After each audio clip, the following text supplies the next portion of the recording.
ঠিকমতো জামা পরি, যেটা স্বাভাবিক পরি, বলেই মনে মনে বলছে, উফ, এই ছেলেটা আমার মান সম্মান সব শেষ করে দিল। আমরা তো তোমাকে কিছু বলিনি আপু। আচ্ছা, তোরা কি আমাকে নিয়ে মজা করছিস? তোদেরকে কে বলেছে সব? কে বলবে আবার? যে দেখেছে সে। কে দেখেছে? ফালতু বকবি না। রোশনি বলল, ভাইয়া আমাকে বলেছে। কিরে, ইভার কি কাণ্ডজ্ঞান নেই? যেমন তেমন পোশাক পরে থাকে। আরে তেমন কিছু না, মুন্না ভাইয়া কি যেন নিতে গিয়ে অমনি ওন্না ছাড়া দেখেছে, তাই হয়তো রাগ উঠছে, সেজন্য তোদেরকে বলেছে। যাক, সেটা তোমাদের ব্যাপার, তবে পরের বার একটু ঠিকঠাক জামা পরে থেকো। এই চল রে রেশমি, বলে দুজনেই সেখান থেকে উঠে চলে যায়। ইভা মনে মনে ভাবছে, আজ মুন্না ভাইয়াকে আমি মজা বোঝাবো। আমার নামে বদনাম, আমার রুমে যাবে নক না করে ঢুকে, আর উল্টো আমার দোষ দিচ্ছে। এরকম ছোট বোনদের হাতে অপমান আজ পেয়ে নেই। কিন্তু এই ব্যাপারটা যেন, তারপর সে মিষ্টি হেসে উঠে বাসার দিকে চলে যায়। মুন্নার বেশ ক্ষুধা লেগেছে, তাই সে ইভার রুমে ঢুকে নাস্তা খুঁজছে। ইভা সবসময় নাস্তা এনে রাখতো। সে খাটের নিচ থেকে বয়ম বের করে নাস্তা খেতে লাগলো। আর সেই মুহূর্তে আসে ইভা। ইভা তা দেখে কাছে গিয়ে বলল, চোর? মুন্না খেতে খেতে বলল, কিসের চোর? তা বলে অন্যের জিনিস খাওয়াকে কি চোর বলে না? না, এটা আমাদেরও বাড়ি, তাই আমারও অধিকার আছে। তাই বলে না বলে আরেকজনের জিনিস খাবে? তোর যা আছে সব আমার। মানে কি বলতে চাস? বলতে চাই খাওয়ার জিনিস নষ্ট করতে নেই, তার চাইতে বরং খেয়ে ফেলাই ভালো। আমি এসব বুঝি না, গেলাম। বলে চলে যেতে চাইতেই মুন্না হাতটি ধরে বলল, চল আমার সাথে। কই যাব? চল, আমার একটা কাজ করে দিবি। আমি কেন তোমার কাজ করব?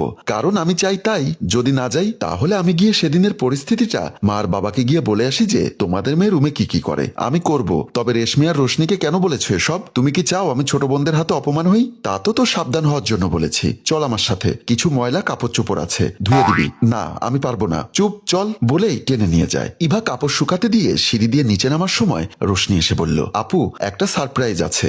বল, কি সারপ্রাইজ? মুন্না ভাইয়া। মুন্না ভাইয়া কি? মুন্না ভাইয়া একটা জিনিস দিয়েছে। তাতে আমার কি? জিনিসটা তোমাকে দিবার জন্য দিয়েছে। তাহলে কই, তাড়াতাড়ি দে। তারপর রোশনি পেছন থেকে হাতটি সামনে এনে একটা চিরকুট দেয়। চিরকুটটি হাতে নিয়ে ইভা সোজা নেমে যায়। ইভা নিজের রুমে খাটে হেলান দিয়ে বসে হাসি খুশি মনে চিরকুটটি খোলে আর পড়তে থাকে। তাতে লেখা আছে, এই হাসবি না আর নিজেকে বড় মনে করিস না। আমি যা বলছি একান্তই মনের কথা, আর আমি যা করছি সব শুধু তোর ওই মায়াভরা মুখটি একবার কাছ থেকে দেখার জন্য করি। তোর অভিমানী রাগি রাগি মুখটা দেখতে আমার কত ভালো লাগে। তোর সাথে এমন লুকোচুরি আর তোর ভ্রু কুচকানো চোখ দুটো দেখতে ভীষণ একটা ভালো লাগা কাজ করে আমার ভেতর। বারবার তোর রুমে ঢুকার বাহানা খুঁজি, আর কোনো না কোনো ভাবে ঢুকি শুধু তোকে দেখার জন্য। তুই কি বুঝিস নাকি বুঝেও না বোঝার ভান ধরিস? একটু বেলকনিতে আসবি কি? এই মুহূর্তে তোর রাগান্বিত চেহারাটা যেন দেখি। চিঠিটি পড়ে ইভা মনের অজান্তে ইয়েস বলে খাটে দাঁড়িয়ে উড়াধুরা ডান্স করতে থাকে। মুন্না বেলকনিতে একপাশে দাঁড়িয়ে আছে, এক মনে এক ধ্যানে সে তাকিয়ে আছে। হঠাৎ পেছন থেকে একজোড়া হাত এসে ওর চোখ টিপে ধরল। মুন্না তৎক্ষণাৎ বলে উঠল, ইভা ছাড়ো। হাতটি ছাড়তেই পেছন ফিরে দেখে রোশনি আর রেশমি। তাদেরকে দেখে সে চমকে গিয়ে বলল, তোরা এখানে কি করছিস? কেন, আমরা কি আসতে পারি না? আমরা কেন আসবো? এ বেলকনি তো ভাই আর ইভা আপুর জন্য। কি বলতে চাস তোরা? বলতে চাই যে যার জন্য অপেক্ষা